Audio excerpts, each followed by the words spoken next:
And is it going to record? I'm recording. Hello and welcome, everybody. I'm Kathryn Perry, and I'm the founder of Commanding Wealth Seminars. And this is part of a series called Activating Your Wealth Identity. And the idea behind this is that for the last, I just realized it's been over 25 years of teaching the one command and the 6 steps of the one command and all the beautiful transformation and the 6 steps that we go through, which is essentially we have an intention or what we want to attract, create, or manifest.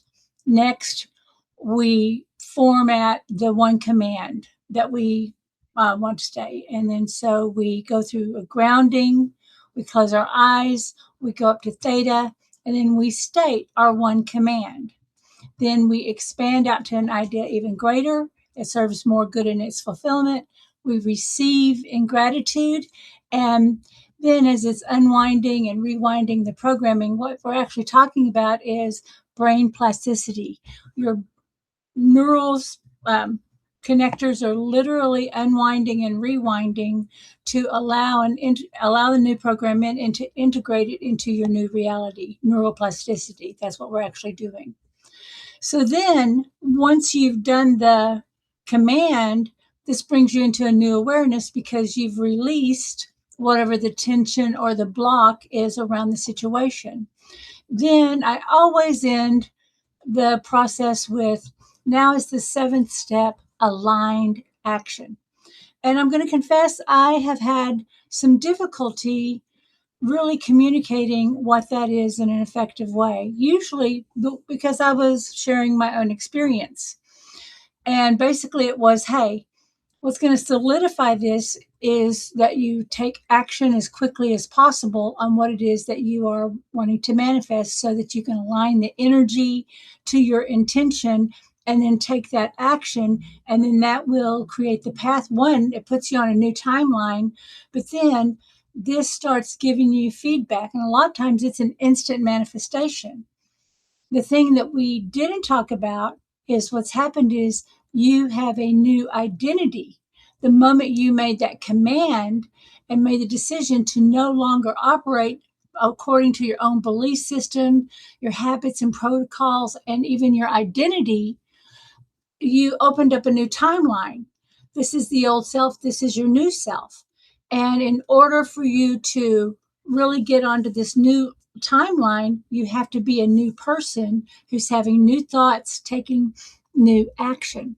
And a lot of times it's overwhelming because there's all the things you have to unwind and all the things you have to do, and it creates a lot of conflict.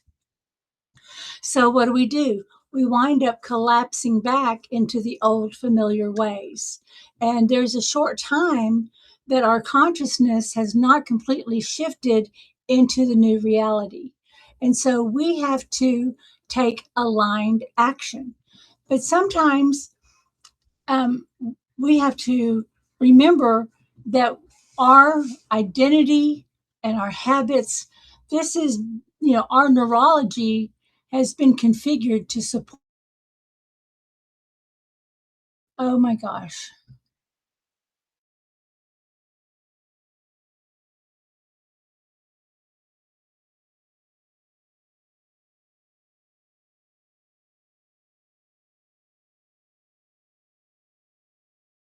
If you can hear me, the internet, the internet was doing this thing. I apologize. It kind of cut out for a second. But where I was is that we have to remember that we're reorganizing our neurology, and we will go as far as we can.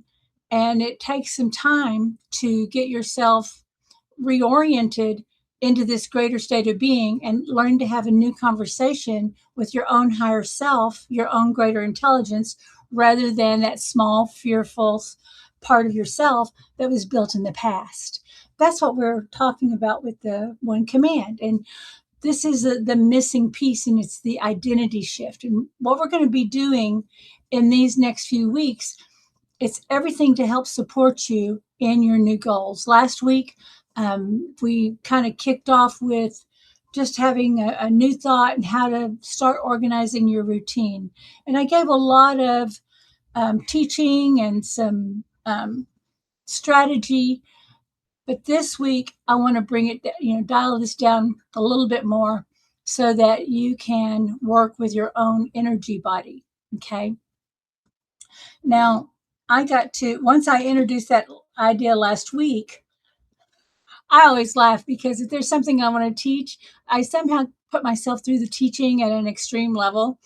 And last week, um, I was writing, I was doing a lot of creating, I was doing all the research, I was getting this stuff down. And the closer I got, I noticed during the week I was starting to have these back spasms. And it's kicked in Saturday night. And it was like, ugh, and I was kind of limited. But by Wednesday, I was fully locked up and I had to get to the clinic and get some good shots and medication. And I knew that I wasn't going to have a lot of energy, but I was still committed to taking action. And it would have been so easy to go, yeah, I was going to get to it, but because I did what I am teaching you today, I had already made a decision in advance about what I can do at each level of energy I'm at.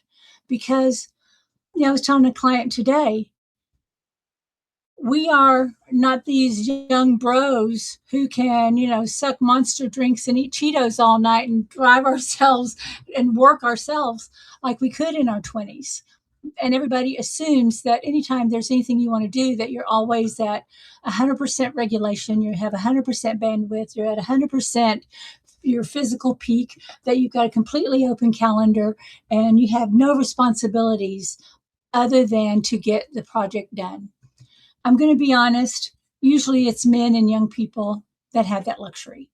Women are holding down everything else, and no insult, no, I'm not casting any shade to the guys. But because I was already starting to feel bad, I was already calibrating my own energy level. And I could say, I can commit to these things, which is about 50%.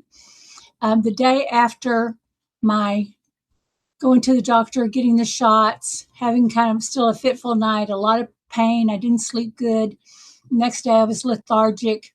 And I thought, I could take today off. Who would know? Who would blame me? I mean, I'm on meds, right? No one, but I said, no, I made a commitment. I'm going to keep to my commitment because that is the only thing that's going to pull me through this. So once I reaffirmed my commitment, I tuned into my own energy and I asked myself, tuned into my awareness, and I used my awareness to make the shift. I was able to ask, what was really going on and what did I need instead? What new awareness did I have to have? And we're going to be talking more about the power of your awareness to make change. Today, we're going to bring it down to creating that routine that keeps it real. So what immediately happened, my energy went from 0 to 50%. And I actually wound up, I would say, going up to almost 75%. The other thing that happened was because I was in motion and in alignment, committed to my decision, a new resource came available and I had whole new clarity on the program that I'm working on, which we're going to be hearing more about that in the next week. But I am so excited. So let's get down into it. And Leslie, if you got your document, let me know. And for everybody else, I apologize. It's not going to be here in this call, but it will be in the replay. Perfect. Okay, let me share screen.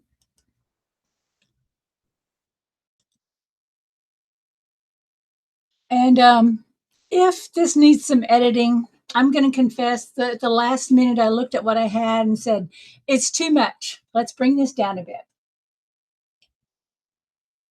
So I'm hoping to take you through this in about 20 minutes. Okay. So in the last session, you chose an identity, the person you're becoming.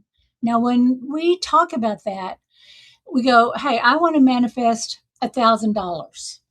Or I want to manifest $100,000 because I'm ready to change my life. And I've decided $100,000 is going to be required to facilitate that change. Whatever your goal is, big or small, but let's say it's $100,000. In that moment, what you're aware of is someone who in the past might have made that money, but it was really hard. you might have been someone who's never had that money and you want the money. So you're someone who wants the money. You're someone who wants change, and you're trying to somehow negotiate with your subconscious mind enough to get it.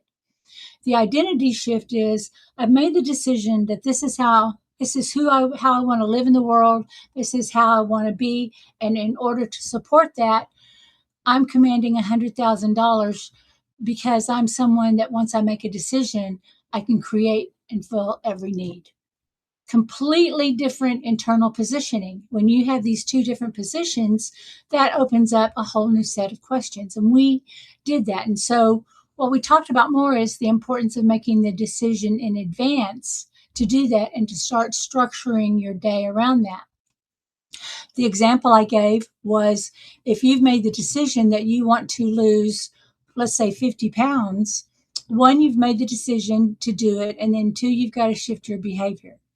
And you can't be one who wants to lose weight. Your identity has to shift to one who who's made the decision to live with a healthier weight because it makes you feel better. It makes you feel more like yourself. Then we're going to pick, hey, what is one main thing that you can do that would do it? And we bring the goal way down. So to lose 50 pounds, you have to first learn how to lose 5 pounds. And so what is something that you could add or subtract that would make that losing 5 pounds inevitable? Okay. If you want to manifest $100,000 or $1,000,000 or 50, a date or whatever, you need to have a clear idea. It's like, okay, if I want to manifest $100,000, that's too big. It's a shock to the system, and your subconscious mind wants predictability, and there's too many unknowns, and so you shrink back, you self-sabotage. Suddenly, the world gets really busy. Your body rebels, right, because it doesn't have enough support.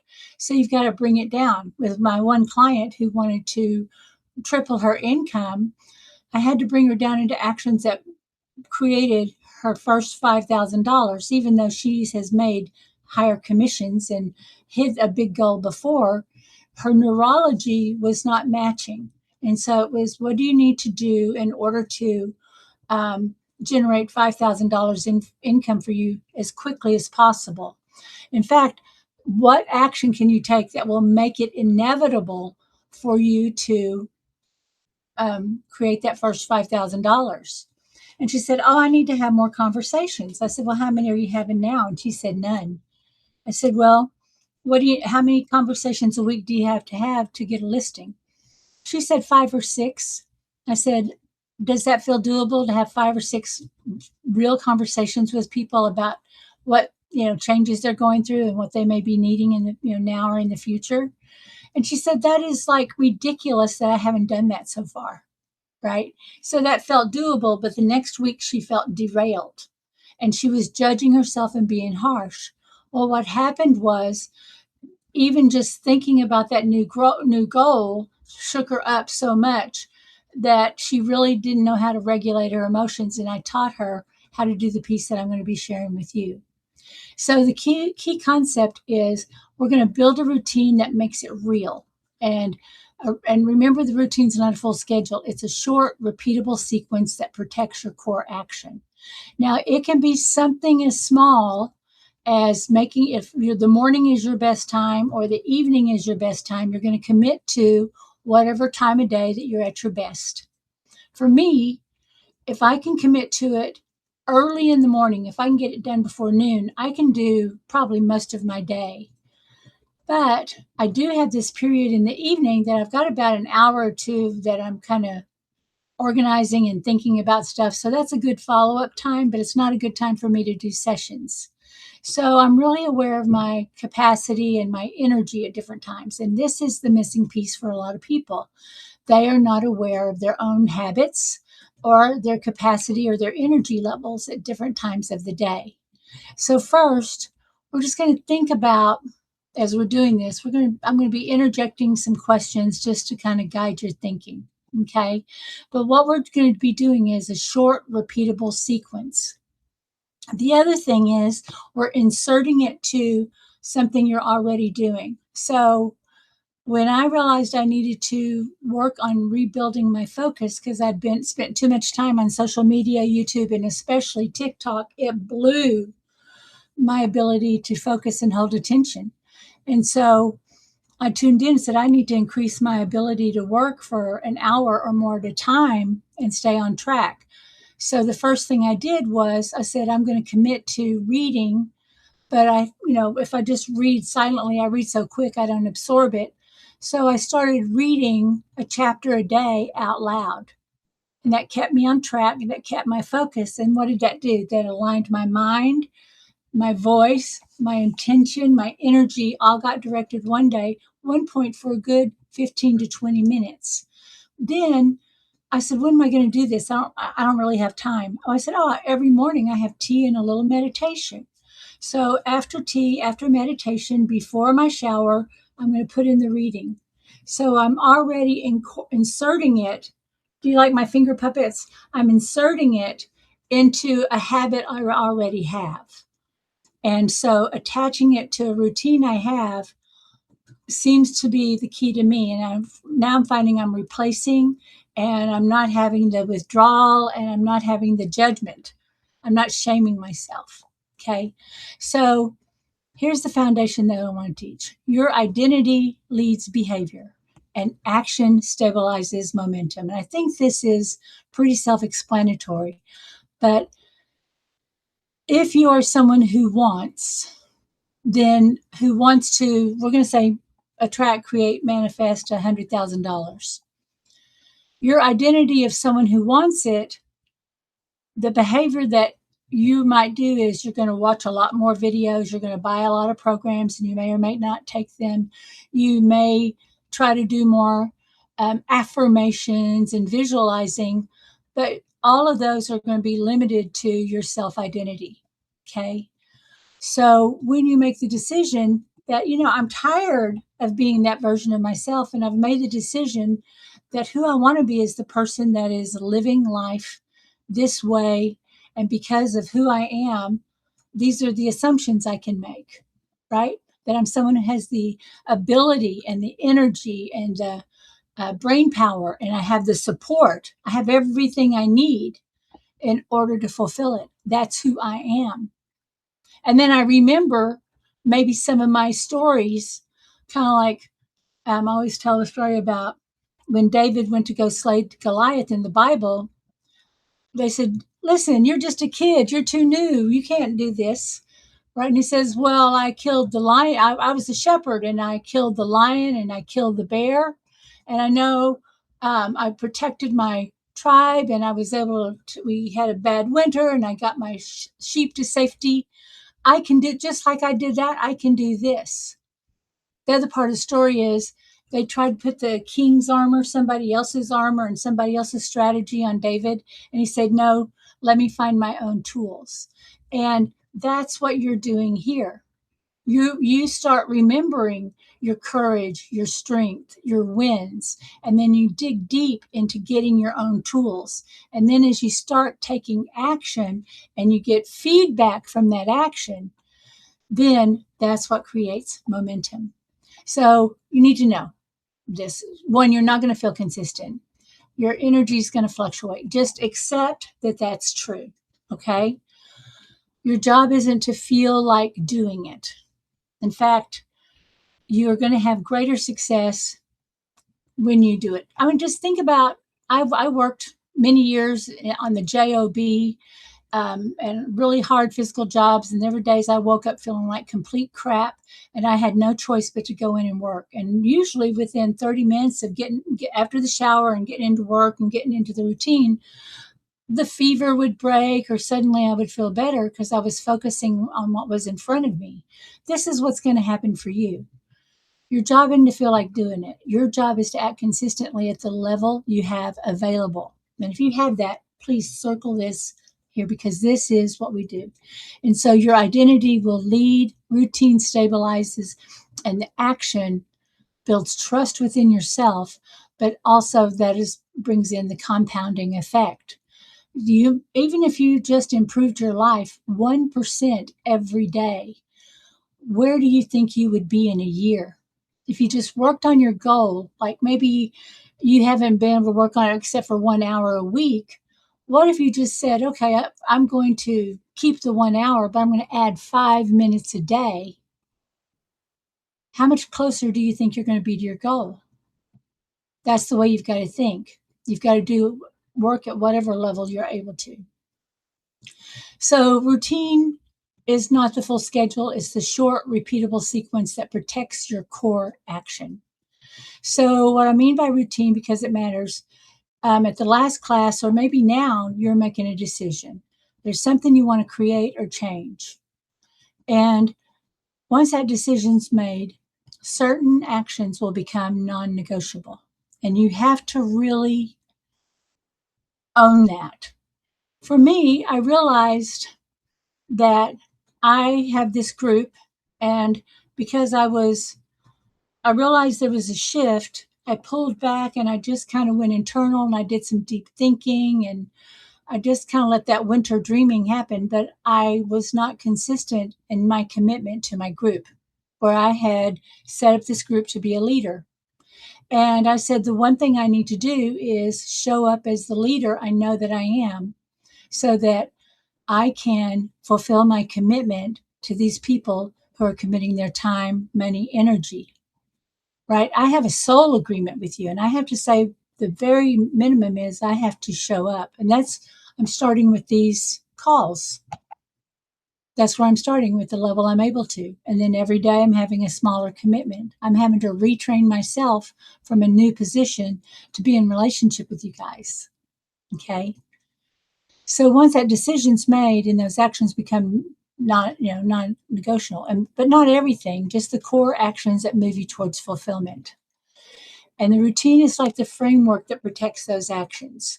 So if you said, I'm ready to generate $100,000, it could be through your job, through your business, through something that you want to create uniquely, right? There's something that and I hate to use this word, but you're supposed to be doing it, but you've been resisting doing it. And what if you just did that thing you should be doing? What would change? Everybody's got that thing. And so by committing to it and just doing it, even if it's small at first, as you build your commitment, your confidence is going to grow. And then from there, you're increasing your bandwidth and you're able to add to those steps. But remember, you're retraining your neurology and you're redirecting your thinking to the fulfillment of your purpose and mission. Okay.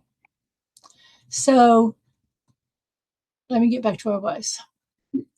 Just a routine is the framework that protects those actions. So it's not your whole day. It's not a perfect schedule. It's not the whole morning, like get up, make your bed, do your exercises, clean the house, meditate, cold plunge, make your perfect organic breakfast, and then be at work or in front of the computer by 7 a.m. That is not realistic. And even the very successful people are telling you they aren't doing those routines. They find out what worked for them, they committed to it, then the habits took over, and it felt wrong not to stay with the habit. Okay, James Clear's Atomic Habits talks about this. I'll put some other books, but there's a lot of great work on creating effective habits, and I'm really loving Chase Hughes, who's talking about how to use your own brain chemistry to help shift your identity and to support your habits. And we're going to be talking more about that later. So the idea is that it's short, repeatable, it supports your energy, it reduces friction, and brings you back to the core actions. Okay? Now, you may not know what it is yet, but right now, what you want to do is just think of the goal. Okay, whatever it is, it doesn't have to be one big one. I know I keep throwing around this $100,000. But what is one thing that you want to change, but somehow you haven't quite got the traction on it? But once you do it, you're going to feel better about yourself, or something's going to be definitely improved. Okay? So you've made, and then like, this is what I want, this is what I want to do. Okay? And just make a note for it for yourself. Everybody's kind of at a different place with this. Let me check in here. All right. So, what's one action you can commit to daily, even when you don't feel like it? And so, for my client, she said one action that she could commit to was she can send an email out every day to a particular group. Like she can send an email out to referral partners, to past clients. Every day she's got, she can reach out to some people that she's had calls with in the past. She did come up with 5 categories. And then she did add space in her day to receive. And I'll talk about that in a second. So she said every day she felt like she could send an email out. Okay. That she could do. Now, here's the wonderful thing.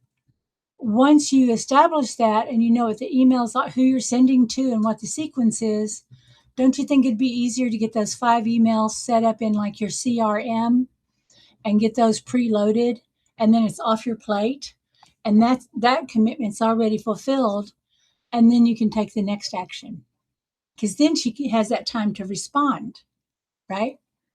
Okay. So what is that one thing? If I repeated one action consistently, this is said, what would make my goal unavoidable? But I like to say inevitable. What would make my goal inevitable? Keep it simple, one action consistently repeated. That's the whole thing. So on line 7, you're going to write what my one daily action is. You know your goal, and you're going to go ahead and put it there. This isn't going to show up in the call recording. If Leslie, if you wanted to share what your goal was, you can. And then once you have your one action, think about what supports it. And what I tell people is, like, when you're setting up your calendar, or you're making your plans for the week, normally what we do is we fill it up with all the things we have to do. We have all the meetings, we have all of our commitments, we know about our shopping list, we got to get to the grocery store, there's doctor's appointments. Like at my house, I'm granny nanny, so I'm picking up kids at 3:00. I'm the main one that gets the kid to the doctor's appointment. Carolyn's 10 this year. And then if there's something extra, there's fun. I'm the fun coordinator, and she and I do stuff, right? So me and my 10-year-old are super close, and I still do a lot of things to help the 20-year-old, Maddie. And so they're a high priority, but they come after my self-care. So everything that goes onto my calendar first is, for me, I have to have time to think and meditate and time to visualize. Last week, I shared the technique of when I'm visualizing my goal, I'm imagining myself doing the work. I'm imagining, pardon my crappy nails, I'm imagining myself like, oh yeah, I can see myself working through it. I see myself calling my daughter and saying, honey, I did it. And us having a happy moment, right? But 30 seconds of this and visualizing, this aligns your energy. And I'll make sure it's in the classroom where all of these handouts are, okay, in the recording. All right, let's get back to this. But whatever it is to support yourself. And it was an Olympic athlete that first shared this with me. She said when she has her training schedule, before she determines what her training schedule needs to be and all the meets, she puts in her, once she knows what those dates are, she puts in her calendar all of her massages, all of the exercise, all of the rest, everything she needs so that she can perform at top level. Then she puts in the training schedule. Then everything gets built on self-care first. And I thought, if someone who's been a gold medal winner at the Olympic level puts her own care first, why can't I? I just was fascinated with that. And so by doing that, then your routine, it's easier for you to have the energy because you're filling your own cup first. So fill your self-care. Then if there's a schedule you need to keep, like back in the day, there was a lot of meetings. Like I used to have a meetup that I hosted, but I attended other meetups. And then I have my live circle. Those were rotating every week. And then I had classes, I think were monthly. But I did not make time for my self-care, and it destroyed my health. And so that's what I'm telling you. You and your needs come first. And then once you've established that, you're going to have the energy to do everything else. So now we're going to work a little bit with energy. You've got the routine. You're just going to adjust the size of energy, the size of your actions based on your level of energy.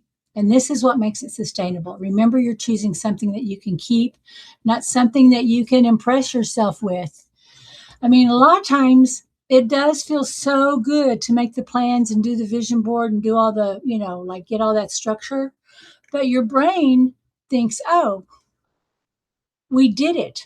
Especially if you're like me and I have ADHD, that feels so good. I did something there. And actually getting to the action itself is harder. So breaking it down in these small chunks, knowing I have a bigger map, but committing to each small step. And that's what I'm doing. You're always operating at 100% of your available capacity. So you keep as I said before, you keep the same routine, you adjust the size of action. And here's what it looks like. You're going to draw a box with 4 boxes. You're going to map out 4 boxes. I did this in Google Sheets, and I just used a table. And here's the levels that I set. When I say energy, I mean my physical, energy level, but also I'm thinking about my mental or emotional bandwidth. Okay. If there's a lot of stuff going on, if it's a travel day, if I'm having low energy health stuff, I used to get derailed because I wasn't keeping my promise instead of adjusting my plans and committing and making a decision in advance on what my strategy will be. Now, the reason this is important is if we try to meet each day as a new day, and then we just are deciding on the fly, we're going to get decision fatigue. We're going to wear down our own willpower. And when we feel bad, we're going to default to our old behavior rather than have the energy to commit to our new behavior. So this is why you want to decide in advance. And this is going to take a few times to go through it. This is a practice that you're building to support your energy and your goals. Okay, so you're going to go through a few iterations of this. So first off, 100% energy, 100% bandwidth. I feel almost manic and hyper-focused. Like when I'm on, it's like, and it is the greatest high in the world. I was late diagnosed with the ADHD. I just thought I had highs and lows, and I would have down depression days. And when I accepted it, I said, oh, I'm recharging, I'm going deep. And if I gave myself permission to be at 0 energy, I had way more energy the next day. But if I expected myself to work at 100% every day, that's simply not realistic. But we want to know, like, if I were operating on all cylinders, 100% bandwidth, 100%, I'm able to focus, decks are cleared, what does that routine look like? And you might even start asking, well, about how many hours is that? Could I give a full 8 hours to that? Like for you, you get to define what 100% looks like for you right now. In a month, it may be different. But then we always have these days that, hey, we might be 70 or 80%. Maybe we got a little allergies. Maybe we didn't sleep that good, but we're okay. We can work, but we just know that we are just going to stick to the plan today. And if something comes up, we're going to be able to handle it, right? So what does 75 to 80% look like for you? probably most days if you're honest. And then we're going to drop down to about 50%. You're like, I don't even want to be here. I don't care, but I have to do it. And you've got energy, but you might not necessarily have the will. And it helps for you to define for yourself what each of these levels look like for you. And then you want to state, okay, so what actions will I do when I'm at these energy levels? Okay. And then you might be zero energy, like I was the other day, but I could still get on ChatGPT and say, listen, I wanted to get these documents designed. Please go ahead and create this for me. I need the prompt so that I can create my workbook. And I could lay there and get stuff done. And then I was like, oh, because I was kind of the next thing, I had enough energy to move to the next thing. And I was able to get some things down and I actually wound up doing more than I thought. But I want to say it again. You're always operating at 100% of your capacity. So once you've done this, it is going to come up. You're going to have resistance. It's just going to happen. And rather than blaming yourself, this is where you want to really use your awareness. Okay. Resistance is not failure. There's nothing wrong with you. You aren't broken. Everything's not derailed. That's one of the ways that we really sabotage ourselves, like in the way we're talking about our experience.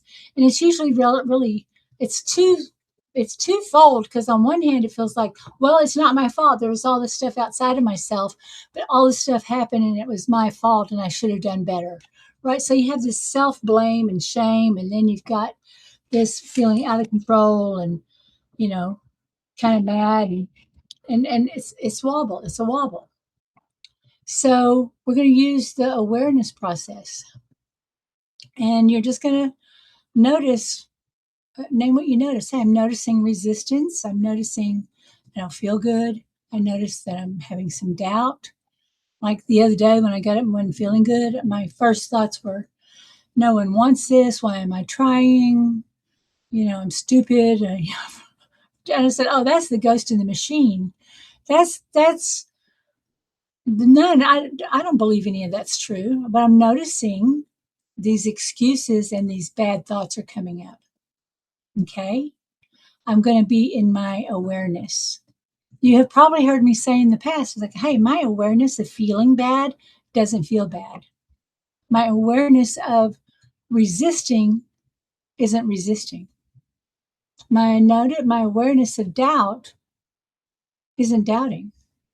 And your awareness is that observer in you, but it's also your essence. This is your soul essence. And you're in the observer and you're not judging. You're simply in your awareness. And you're like in this kind space with yourself. And so a good question is, well, do I want to follow this feeling or do I want to honor my commitment?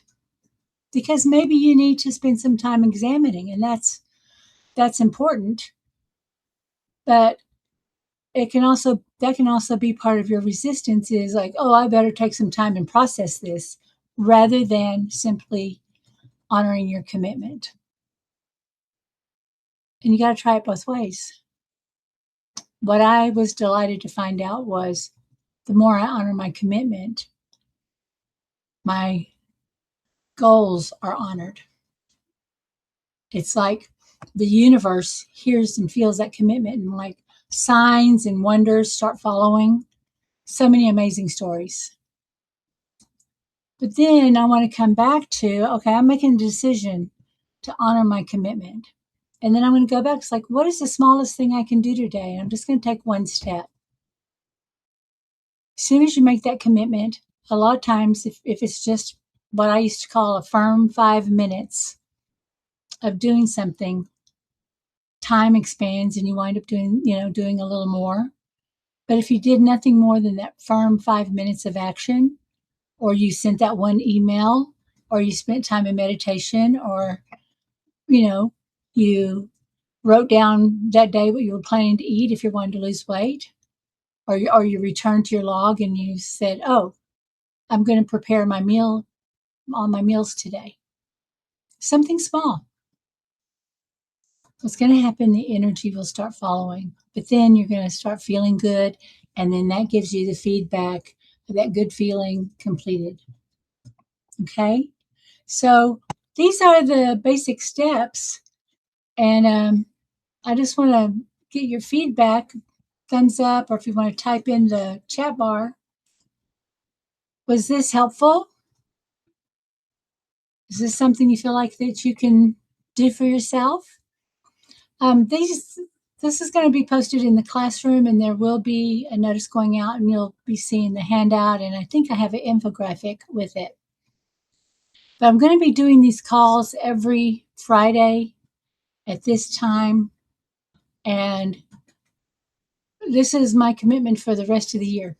Okay, so I really want to help you grow and achieve your goals and step into that identity, that new identity that is calling you, that future version of yourself is calling you and encouraging you, and it's not letting up. So let's go ahead and give yourself some space so that you can heed the call and take the actions that you know you really must do. Okay? So I'm going to go on that. I'm going to go ahead and let you go. Until next time, this is Kathryn Perry, and I witness your mastery. Bye-bye, everybody.